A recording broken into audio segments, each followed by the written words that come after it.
이구형쌤 거 시험에 나올 것 같은 것만 빨리 볼게. 지금 야외에 있어가지고. 자, 여기서는 딱히 나올 건 없어. 1페이지는 그냥 암기를 하면 되고. 근데 하나 이제 시험에 나올 법한 거는 여기 슈반세포의 핵이 절연체이기 때문에 이렇게 마리지 신경이 있을 때 이 부분에서는 전도가 안 일어난다. 여기서는 활동 전이가 안 일어난다는 것만 알면 돼. 예를 들어서 시험 문제에서 여기에 역치 이상의 자극이 주어졌을 때 활동저리가 발생하는 곳을 고르시오 했을 때 여기에서 일어난다. 이러면 틀린 거야. 이 슈반세포가 이루는 랑베 결절은 절연체이기 때문에 전이가 흐르지 않아. 이 페이지도 딱히 암기할 거라서 볼 건 딱히 없고, 하나 봐야 될 건 신경세포체가 이제 감각 유런의 신경세포체는 이렇게 젖꼭지 마냥 튀어나와 있다. 이 정도만 알면 돼. 자, 그리고 흥분의 전도. 흥분의 전도에서 한번 봐야 될 만한 거는 여기 막전이가 세포의 외부를 기준으로 한 내부의 전이라는 이 점을 알아야 돼. 만약에 여기서 헷갈리게 된다면 내부를 기준으로 한 외부의 전이 이렇게 될 수도 있는데, 외부를 기준으로 한 내부의 전이, 이걸 꼭 암기하고 가야 되고, 휴지 전이는 분극 상태의 막전이야. 꼭 마이너스 70mV가 고정은 아니고 마이너스 60에서 마이너스 80까지 사람마다 다 달라. 근데 이런 휴지 전이가 생긴 이유는 무엇이냐? 분극 상태의 막전이 때문인데, 자, 이 분극 상태의 막전이가 생긴 이유는 뭐냐? 이온 변화가 있기 때문이야. 특히 나트륨과 칼륨의 변화가 가장 큰 영향을 차지해. 나트륨 칼륨 펌프는 ATP, 즉 에너지를 소모하면서 나트륨 이온을 밖으로 내보내고 칼륨 이온을 안으로 능동수송시키는 거야. 여기서 능동수송이란 무엇이냐? 원래 일반적인 그 실생활에서는 고농도에서 저농도로 물질이 이동하잖아. 근데 능동수송은 저농도에서 고농도로 굳이 ATP를 쓰면서 이동시키는 거야. 그래서 원래 세포 안쪽은 칼륨 K 플러스가 많고 세포 밖은 나트륨 플러스가 많은데, 그러면은 일반적인 상황에서는 K 플러스가 밖으로 유출되고 나트륨이 유입돼야 되잖아. 근데 여기서는 나트륨 칼륨 펌프 때문에 칼륨 이온은 세포 안으로 들어오고 나트륨 이온은 세포 밖으로 나간다. 이렇게 능동수송을 시킨다는 거지. 칼륨 이온의 유출은 항상 K 플러스 이동 통로를 이용해서 소량 확산돼. K 플러스 통로는 항상 열려 있어. 그리고 나트륨 칼륨 펌프도 이렇게 일련의 과정이 있는데, 나트륨 칼륨 펌프는 항상 작동해. 그래서 만약에 재분극 상황에서 나트륨 칼륨 펌프가 작동 안 한다, 이러면 틀린 거야. 나트륨 칼륨 펌프는 항상 작동하고 있는 거고. 자, 이제 탈분극은 유란의 막전이가 상승하는데, 이거의 이유는 뭐냐면은 아까 막전이가 세포 외부를 기준으로 한 내부의 전이라고 했지. 근데 탈분극일 때는 역치상의 자극을 받아서 나트륨 통로가 열려. 이렇게 열린 나트륨 통로로 나트륨 플러스 양이온이 들어오는 거야. 그래서 세포 내부의 그 극이 플러스가 들어오기 때문에 막전이가 상승하는 거야. 그래서 세포막을 경계로 안쪽은 플러스가 되고 바깥쪽은 마이너스가 돼. 아까 휴지전이의 분극 상태에서는 그 세포 밖은 플러스 세포 안이 마이너스였는데, 이렇게 탈분극이 일어날 때는 막전이가 상승해서 안쪽은 플러스고 바깥쪽은 마이너스가 되는 거야. 딱히 이제 볼 건 없고 재분극 한번 보고. 자, 그리고 중요한 게 하나 있는데, 나트륨은 급격하게 증가를 하고 칼륨은 완만하게 증가한다. 이거 하나 알면 되고, 그리고 활동 전이는 항상 일정해. 이게 무슨 말이냐면은 활동 전이가 아까 30V와 그 사이에 있는 그 값들을 말하는데, 그러니까 자극의 세기가 아무리 세게 들어와도 활동 전이는 플러스 30 이상 안 넘어가. 이게 무슨 말이냐면은 활동 전이의 발생 횟수는 늘 수 있어. 그러니까 예를 들어서 그냥 자극이 주어지기 전에 이런 주기를 가지던 신경이 있는데, 여기서 자극이 주어졌다고 이렇게 더 커지는 게 아니야. 더 많이 활동 전이가 발생할 뿐이라는 거지. 자, 그래서 문제, 자극이 세질수록 활동 전이가 높아진다. 이건 틀린 말이야. 빈도수, 발생 횟수가 높아지지 활동 전이 자체가 플러스 50, 플러스 80 이렇게 커지지는 않는다는 거지. 흥분 전두 속도에 영향을 주는 요인, 마리집의 유무. 마리집 신경은 도약 전도가 일어나므로 인마리집 신경보다 빠르다.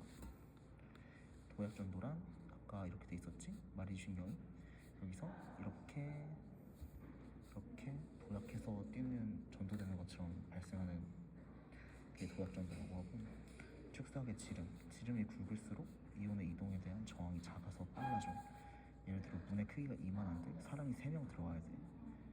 그러면 한 번에 한 명씩밖에 못 들어가니까 속도가 느리겠지? 근데 여기서 지름이 굵다는 건 문의 크기가 크다는 거야. 그럼 3명이 한 번에 들어갈 수 있으니까 저항이 작아서 더 흥분 전도 속도가 빨라진다, 이걸 뜻하는 거. 흥분의 전도와 전달은 다른 개념인데, 흥분의 전도는 한 뉴런 안에서 이동하는 거야. 양방향으로 이동하고, 전달은 한 뉴런에서 다른 뉴런으로 흥분이 이동하는 걸 말하는 거지. 한 뉴런에서 인접한 다른 뉴런으로 이동하는 게 전달, 같은 뉴런 안에서 이동하는 게 전도라고 하는 거야. 신경 정달 물질의 확산에 의해 이루어지므로 흥분 전도 속도가 느려. 이건 개념이니까 한 번씩 읽어보고. 자, 이제 과정이 있는데, 과정은 일단 자극이 시냅스 이전 뉴런의 축삭돌기에 도달을 해. 축삭돌기에서는 이제 시냅스 소포라는 게 있는데, 이게 한쪽 방향으로만 이루어진다는 것이 이유가, 이후 뉴런의 가지돌기에는 이 시냅스 소포가 없어. 그래서 시냅스 소포가 있는 쪽에서 없는 쪽으로 한 방향으로밖에 이동을 못한다는 거야. 먼저 이게 가지돌기야. 시냅스는 여기 보이는 것처럼 이게 시냅스 틈을 이게 시냅스라고 하는데, 여기서 이제 축삭돌기에서 시냅스 소포가 세포막과 융합을 해. 그럼 여기서 융합해서 구멍이 생기면 시냅스 틈으로 신경 전달 물질이 분비가 되고, 여기에 있는 수용체에 결합을 해서 흥분이 전달이 되는 거야. 신경 전달 물질은 세포마다 다른데 축삭돌기 말단에 시냅스 소포에서 분비가 돼. 근데 아세틸콜린, 노르에피네프린, 도파민, 세로토닌 등등이 있다. 암기해야 되고, 그리고 이거 유력한 게 흥분의 전도와 전달, 전기적 신호, 화학적 신호. 화학적 신호는 아까 신경 전달 물질을 화학적 신호라고 하는 거고, 방향은 양방향. 그러니까 한 뉴런이 있어. 여기로 자극이 주어져. 그럼 한 뉴런 내에서는 일로 갈 수도 있고 일로 갈 수도 있어. 근데 만약에 이렇게 전달하는 과정에서는 한쪽 방향으로 이렇게 갈 수 있지만 역으로는 가지 못해. 이것 때문에 양방향, 한 방향으로 표현하는 거고, 속도는 전기적 신호가 화학적 신호보다 빠르겠지. 이따가 호르몬에서도 할 건데, 흥분 전도는 전기적 신호이기 때문에 빠르고 전달은 느리다. 여기까지 보면 돼요. 그리고 이건 수업 시간에 필기를 했던 내용인데, 근육의 종류는 골격근, 심장근, 내장근으로 나뉘어. 이렇게 세 가지로 나뉘고, 이 세 가지를 또 두 가지의 분류로 구분을 할 수 있는데, 가로무늬근과 민무늬근, 수위근과 불수위근으로 나뉘어. 가로무늬는 그냥 간단하게 근육인데 가로무늬로 무늬가 생기는 걸 가로무늬근이라고 하고, 수위근은 내가 내 의지로 움직일 수 있는 근육, 불수위근은 내가 내 의지로 움직일 수 없는 근육을 말하는 거야. 이런 거의 종류에는 가로무늬근에는 골격근과 심장근이 있고, 민무늬근에는 내장근이 있어.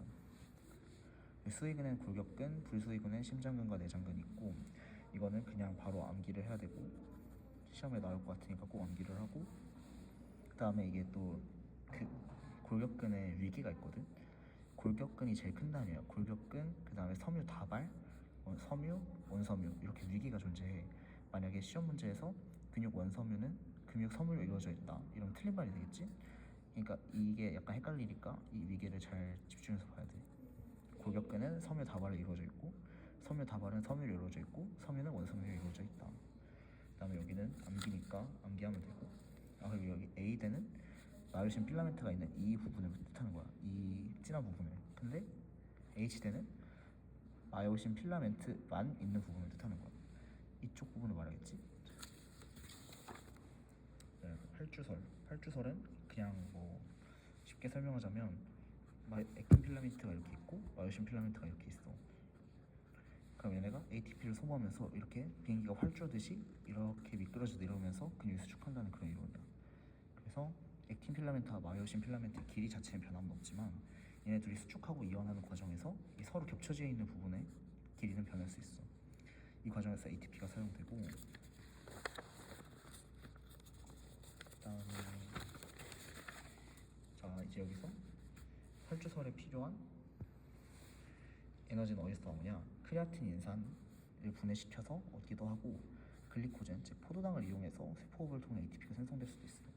여기서 무산소가 유산소를 잘 봐야 되는데 거의 모든 과정은 무산소로 이루어지지만 포도당에서 CO2와 H2로 이동되고 이 에너지가 ADP에서 ATP로 이동하는 이 일련의 과정은 유산소로 이루어져. 나머지는 다 무산소. 유산소와 무산소의 다른 점을 알면 될 것 같고 여기서는 딱히 할 건 없는데 뭐 하나 뇌는 뇌신경으로 이루어졌다 이건 틀린 말이에요. 왜냐하면 뇌신경은 엄연히 말초신경계의 해부학적 구분에 따라 뇌신경과 척수신경으로 구분되고 있기 때문에 뇌신경과 뇌는 아예 다른 거야. 뇌에서 뻗어나온 신경을 뇌신경으로 하는 거고 뭐 중추신경계, 말초신경계 이런 게 있다 이 정도 알면 되고 여기서는 이건 그냥 암기해야 되는 부분이고 여기서 굳이 하나 뽑자면 이제 뇌줄기라는 게 있는데 뇌줄기가 중간내, 뇌교, 연수로 구성되어 있다. 그래서 뇌에서 연수와 중간내는 이렇게 두 개는 이제 뇌줄기에 포함된다. 를 알면 될 것 같아. 자, 뇌줄기는 중간내, 뇌교, 연수가 포함된다. 그다음에 뭐 딱히 없고 앞으로 호르몬 할 때 시상안부랑 뇌하수체가 중요하니까 한 번씩 보면 되고 여기서 대뇌에서는 겉질이 회색질이고 속질이 백색질이야. 이게 뭐냐면은 중요한 신경세포체가 대뇌는 겉질에 있다는 거지. 근데 척수에서는 겉질은 백색질로 이루어져 있어. 이게 무슨 뜻이냐면은 중요한 부분이 안쪽으로 모여 있다는 거야. 신경세포체가 이렇게 있으면 뇌는 꼬리가 여기 있고 머리가 여기 있는 거면 척수는 꼬리가 여기 있고 머리가 여기 있는 거야. 그래서 속이 회색질이 되고 얘는 겉이 회색질이 되는 거지. 얘가 뇌, 얘는 척수. 자, 이런 그냥 읽어보면 되고 이것도 주의해서 봐야 돼. 4번 척수의 마디마다 좌우로 백쪽에서는 운동신경의 전근, 감각신경의 후근. 이번에 이분용쌤이 운동신경의 후근 감각신경의 전근 이렇게 바꿔서 좀 틀렸다고 체크를 해야 되고 이거는 뭐 중학교 때 배운 거니까 한 번씩 보고 넘어가면 되고 여기서 이제 말초신경계를 기능과 해부학적 구분에 따라 구분해놨어. 뇌신경은 12쌍, 척수신경은 31쌍. 이 숫자를 암기하면 좋을 것 같아. 12와 31을. 그 다음에 최성신경계는 대뇌 지배를 받는 신경으로 의식적인 자극과 발을 반영해. 자율신경계는 대뇌 영향을 받지 않기 때문에 그냥 지들 족대로 반응하는 거야. 감각신경, 구심성 뉴런, 운동신경, 원심성 뉴런으로 구분되고 하나의 뉴런으로 연결돼 있다. 이 정도 알면 될 것 같고 이 자율신경계가 원심성 뉴런으로만 이루어져 있어. 그래서 문제에서 자율신경계, 그러니까 교감신경과 부교감신경이 감각신경으로 이루어져 있다. 이건 틀린 거야. 원심성 뉴런으로만 이루어져 있다. 그리고 여기서 하나 봐야 될 거는 그러니까 이 교감신경에서 이 신경절 이전 뉴런은 세포막 이게 마리집 신경이고 이 뒤쪽은 밑마리 신경이다. 이걸 알아야 되고 교감신경에서 뒤에 나온 애는 노르에피네프린 그리고 다 아세틸콜린으로 똑같다. 여기서 이제 쉽게 외우는 법은 교감신경은 앞이 짧고 뒤가 길잖아. 그래서 교감 뒤에는 앞이 길고 뒤가 짧잖아. 그래서 부교감 이렇게 그러니까 앞이 기니까 부교감 얘는 앞이 짧으니까 교감 이렇게 자 이제 교감신경은 웬만하면 더 여기다 척수에 있어. 척수 존재를 하는데 이제 부교감신경이 정말 중요해. 부교감신경에서는 중간내에서 나오는 게 있고 연수에서 나오는 게 있고 척수에서 나오는 게 있어. 웬만하면 다 연수에서 나오는데 동공 그러니까 그 안구 반사와 그런 관련된 것들은 부교감신경의 중추가 중간돼 있고 중추가 아니라 그냥 신경세포체가 중간돼 있단 거야. 그래서 그다음에 방광과 관련된 부교감신경은 척수에서 나오고 그 외에 기관지 수축, 심장박동 억제 이런 것들은 다 연수에서 나와. 근데 연수에서는 그러니까 소화를 촉진시켜. 이것만 알면 돼. 부교감신경에서 소화를 억제시킨다. 이건 틀린 말이 되는 거고 부교감신경에서는 소화를 촉진시킨다. 자 이제 호르몬부터 이제 좀 뇌절이 많이 올 텐데 호르몬은 이제 척추동물의 경우 종특이성이 없어. 그러니까 예를 들어 돼지의 인슐린은 한 사람한테 가져올 수 있다는 거야. 하지만 기관 특이성이 있어서 항상 똑같은 기관에만 작용을 해. 그래서 호르몬 수용체를 가진 표적세포 또는 표적기관에만 작용한다는 게 기관 특이성이 있다는 얘기를 해주고 있는 거야. 호르몬은 넓은 범위에서 지속적, 신경은 좁은 범위에서 신속한. 이거는 이해할 수 있겠지? 그다음에 이제 이거는 다 암기를 해야 되고, 근데 여기서 주의해야 될 거는 항해뇨 호르몬의 다른 이름은 바소프레신이라는 이름이 있고, 옥시토신은 얘만 양성 피드백이야. 그럼 시험 문제 내기 굉장히 좋겠지? 옥시토신만 이 많은 호르몬들은 다 음성 피드백인데 옥시토신만 양성 피드백이야. 한 번씩 보고 음성 피드백. 그러니까 예를 들어서 티록신 분비량이 너무 많아지면 이제 시상하고 해서 억지를 시키는 거야. 근데 옥시토신 같은 경우는 얘네 많아지잖아. 그럼 더 많이 나오게 조절을 한다. 이런 말이지. 이것도 한 번씩 보고, 내가 항상성의 과정에 대해서는 그냥 나와 있는 대로 암기하면 되니까 궁금한 거 있으면 따로 카톡으로 물어보면 되고. 그리고 여기에서 주의해야 될 건 더울 때랑 추울 때 모두 교감신경이 작용을 한다. 더울 때 부교감신경 때문에 그냥 혈관이 이완된다. 이건 틀린 말이야. 교감신경의 조절로 피부 근처 혈관이 이완되는 거지. 체온 조절을 할 때는 뭐 최고 조절 조주는 시상해보겠지만 교감신경의 조절로만 의해서 모든 게 일어나는 거야.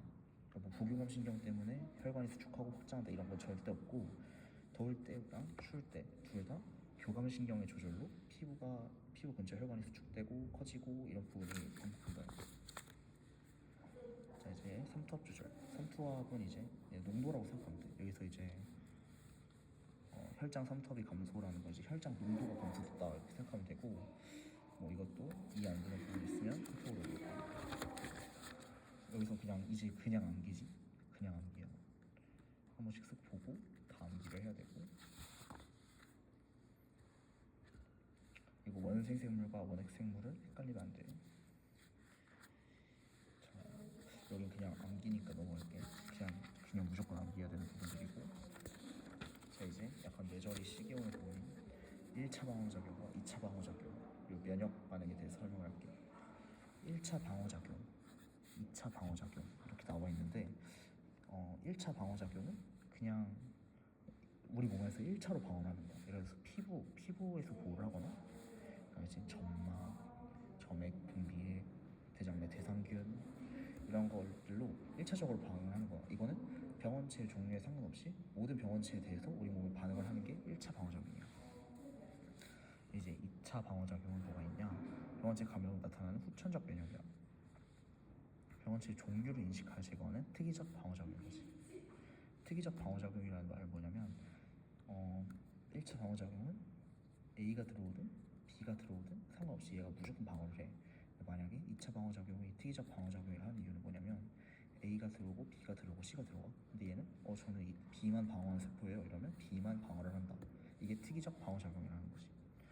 자, 이제 반응이 일어난 후 어느 정도 시간이 걸리며 병원체에 대한 기억 능력을 가진, 이따 내가 설명하겠지만 이게 기억세포에 대한 관련된 내용이야. 자, 보면 되고. 자, 1차 방어작용은 선천적 면역, 모두나 갖고 있기 때문에 선천적 면역이라는 거고, 비특이적 면역이라고 하는 거예요. 누구나 할 수 있고 누구나 갖고 있고. 내부 방어, 식세포 작용과 염증 반응. 식세포 작용은 이제 호중성 백혈과 대식세포가 병원체를 잡아먹는 걸 식세포 작용이라고 하는 거고, 염증 반응은 피부나 점막의 손상 시 병원체가 침입하면 열, 부어름, 붉어짐, 통증 등 반응. 이 염증 반응은 이제 내가 설명하는 이제 그 히스타민이라는 물질 때문에 이루어지는데, 히스타민, 그러니까 피부가 손상돼서 병원체가 우리 피부 안으로 들어오잖아. 그럼 이제 비만 세포든 아니면 손상된 조직 세포에서 히스타민을 분비하는 거야. 이제 그 히스타민에 의해서 모세혈관이 확장되고, 확장된 모세혈관으로 백혈구가 빠져나옴으로써 얘네를 잡아먹고, 이런 과정에 의해서 염증 반응이 일어나는 거지.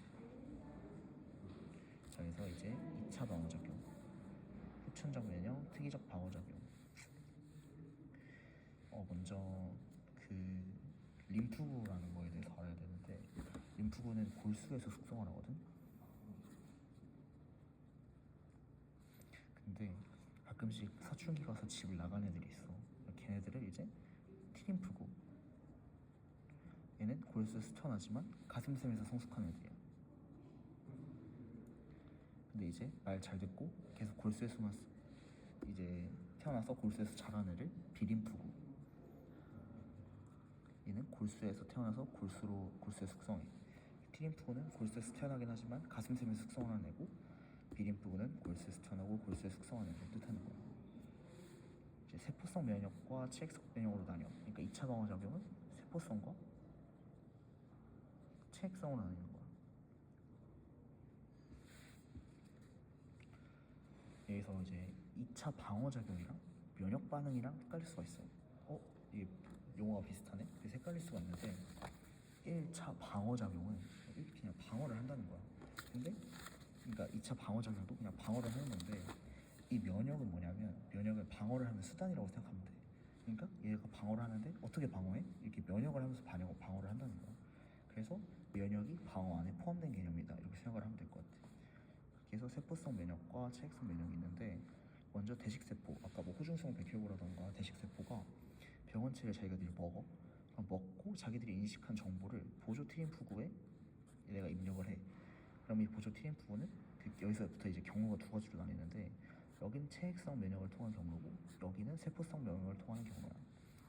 먼저 활성화된 보조 트림프구, 그래서 활성화됐다는 뜻은 대식세포로 인해서 그 정보를 받아서 활성화됐다는 거고, 내가 세포독성 트림프구와 이게 세포독성 트림프구를 활성시킨다 이러면 병원체에 감염된 세포를 직접 제거하는 세포성 면역이 일어나고, 비림프구를 자극했다 하면 형제세포와 기억세포로 나뉘어서, 기억세포는 나중에 2차 면역 반응을 위한 그 자산으로 남겨두고, 형제세포는 항원항체 반응을 위해서 생성하는 이 체액성 반응, 체액성 면역이 일어난다는 거야.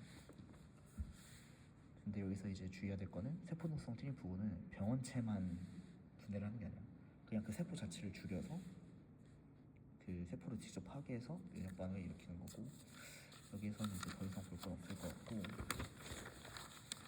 자 여기서 항체 A를 먼저 주사했어. 그 다음에 항체 A와 항체 B를 동시에 했을 때 왜 항체 A만 높아지냐? 이것은 이제 항원항체 반응의 특이성. 그러니까 항원과 항체는 서로에게 맞는 결합기나 수용기를 가진 애들끼리만 결합을 해. 그래서 여기서 항체 A가 들어왔을 때, 그러니까 여기서 항원 A가 들어왔을 때 항체 A가 만들어졌겠지, 이만큼. 그래서 이제 여기서 기억세포가 생성이 됐을 거야. 근데 여기서 이 기억세포가 나중에 다시 A가 들어왔을 때 기억세포와 형제세포로 또다시 분할을 하겠지? 그러니까 이제 기억세포가 형제세포로 분할하면 항체가 만들어질 건데, 이 항체는 항원 A에 대한 항체이기 때문에 항체 B에 작용할 수 없어. 그래서 항체 B에 맞는 항원 B에 맞는 항체를 또 만들어야 되기 때문에 똑같이 1차 면역 반응을 거치는 거고, 항체 A는 이제 2차 면역 반응이 일어나는 거지.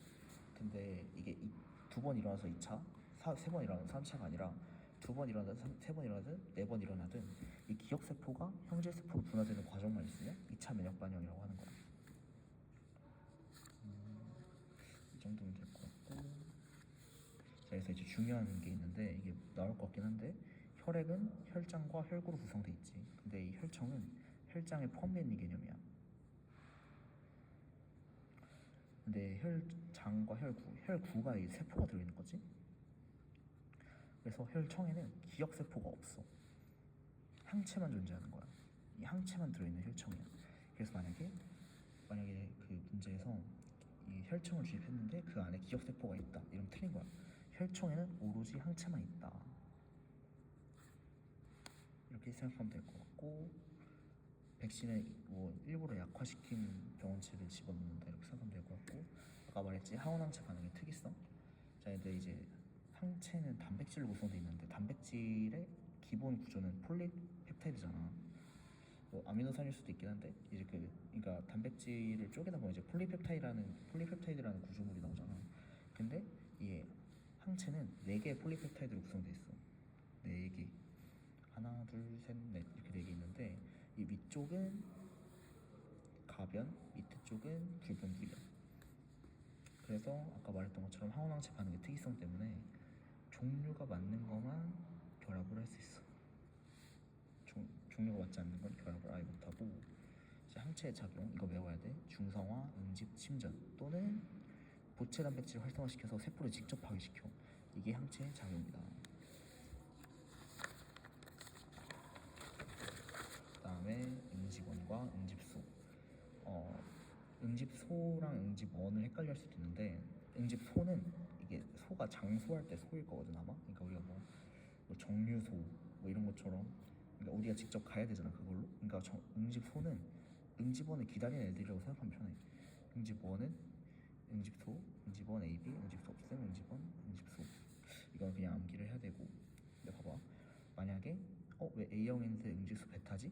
라고 생각할 수 있어. 근데 만약에 그러니까 응집원 A랑 응집원 알파 결합한 애들이고 응집원 B랑 베타가 서로 이제 서로 이제 항원항체 반응을 일으키는데 만약에 A1의 응집원이 A인데 응집소가 알파가 있어. 그럼 서로 항원항체 반응을 일으키겠지. 그러면 이제 결합을 하면서 혈액을 응고해서 사람이 죽는 거야.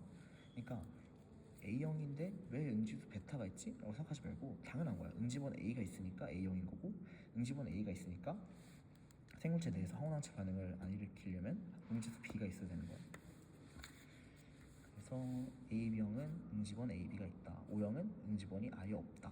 B형은 응집원이 A, B만 있다. 그럼 봐봐. 응집원이 A, B가 있어. 근데 응집소가 알파나 베타 또는 둘 중에 하나만 있어도 반응을 할 거 아니야? 응집원이랑. 그러면 혈액 내에서 항원항체 반응이 일어나서 죽을 수가 있단 말이야. 그러니까 응집원이 있다? 그럼 알파랑 베타는 없는 거야. 응집원이 없으니까 응집소 알파 베타가 있는 거고 응집원 B가 있으니까 알파만 있다. 이렇게 생각하면 돼. 항 A혈청, 항 B혈청. 항 A혈청에 응식되면 A형이야. 항 B혈청에 응식되면 B형이야. 그러니까 항 A혈청에 응집이 된다? 이러면 이제 그 응집원 A를 갖고 있다는 소리여서 AB형 또는 A형이 되는 거지. 항 B혈청은 여기서 응집이 되면 응집원 B를 가지고 있다는 소리니까 B형 또는 AB형이 되겠지. O형은 응집원이 아무것도 없기 때문에 항 A혈청 또는 항 B혈청에 어느 것에다 넣어도 응집하지 않아.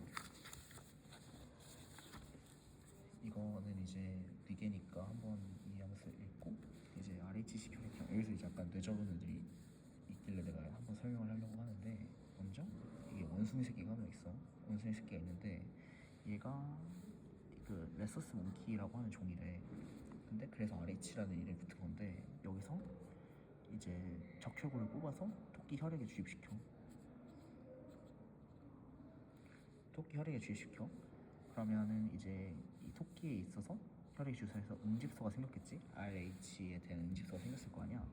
그럼 그 응집소를 떼다가 이제 건강한 사람한테 주입을 시켜. 그 응집소에서 응집을 하면 RH 플러스고 응집을 안 하면 RH 마이너스가 되는 거지. 이 정도만 알면 될 것 같고. 그러니까 RH 플러스든 마이너스든 응집소는 없어. 그래서 응집원은 있을 수 있다. 이 정도만 알면 될 것 같고 RH 플러스 0 이것도 암기 이 정도면 될 것 같고 마지막으로 시험에 나올 것 같은 거 한 번씩만 정리해 줄게. 자, 마리집 신경에서 이 슈간세포로 둘러싸여 있는 이 부분에서는 활동 전이가 일어나지 않는다. 이거랑 이거 세포 외부를 기준으로 한 내부의 전이 이거 한번 보고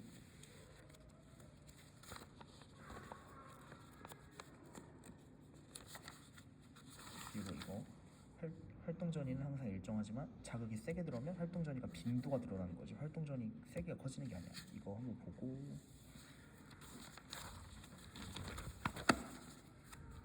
그리고 근육의 종류 이거 외워야 되고 가로문익은, 밀문익은, 수익은, 불수익은 이거 외워야 되고 이거 골격근의 위계, 골격근, 근육 섬유 다발, 근육 섬유, 근육 원섬유 이거 위계를 잘 외워야 돼.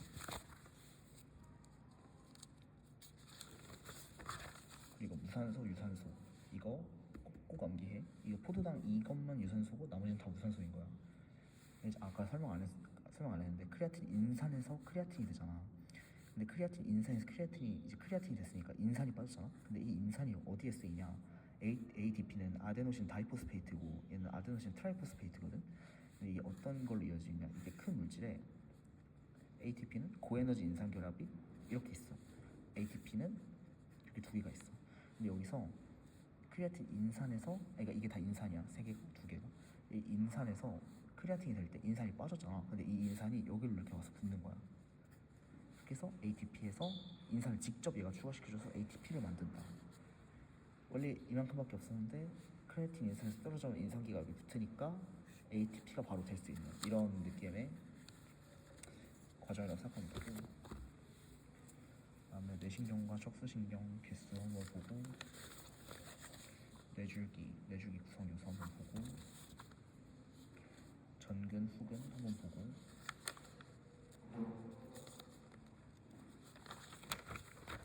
자율신경계는 원심성 뉴런과 이루어져 있다. 그리고 교감신경은 후 뉴런에서 노르에피네프린이 나오고, 그 자율신경계의 신경절 이전 뉴런은 마리집이지만 뒤에는 민마리집이다. 이건 보고, 부교감신경이 어디서 나오는지, 얘가 중간뇌거든. 중간뇌에서 동공 촉수시키고 연수에서 이만큼 하고 척수에서 방광한다. 교감신경은 웬만하면 다 척수에서 나오니까 교감신경은 척수에서 나온다 이렇게 하면 되고, 여기서는 종특이성을 가진다. 종특이성을 가지지 않는다. 기관특이성을 가진다. 이거 하면 되고, 여기서는 옥시토신이 양성 피드백이다. 양성 피드백이란 얘가 많이 돼서 음성 피드백이 얘를 줄이려는 작용을 하는데, 음성 피드백은 분비될수록 더 많이 분비시키려는 게 양성 피드백이야. 여기는 항상도 조절이니까 한번 보고, 따라 설명 안 해줘도 되겠지? 여기서는 원핵생물은 핵막이 없고 막성세포 소기감도 없다. 막성세포 소기감이라 하면 미토콘드리아라던가 아니면 뭐 골지체, 세포체 이런 게 없다는 거야. 막성세포 소기관이 없다. 진핵생물은 핵막이 있고 막성세포 소기관도 있다. 뭘로 죽이는지도 알아야지. 구균, 간균, 나선균 이건 암기해야 될 부분이고, 얘는 항생제로 뒤지고, 얘는 바이러스로 뒤지고, 얘는 항진균제로 죽인다. 이것도 알면 되고, 질병 이름도 기본적으로 적어야 되고, 그 다음에 얘네가 1차 방어작용이 어떤 메커니즘으로 애들 죽이는지, 라이소자임이라는 물질 이거 기억하고, 그 다음에 이제 이런 일련의 과정 같은 것들 잘 한번 복기하고, 이제 기억세포는 항원 항체 반응의 특이성에 의해서 학원 A에 반응한 항체가 생겼는데 여기서 항체 B에 학원 B에 반응한 항체가 없으니까 여기서 다시 1차 면역 반응이 일어난다. 그리고 2차 면역 반응이 몇 번 일어나든 2차 면역 반응이다. 그러니까 1차와 2차를 나눠주는 거지, 3차, 4차 이렇게 안 나눠줬다는 거야. 그다음에 이거 한번 보고, 중성화, 음직 침전.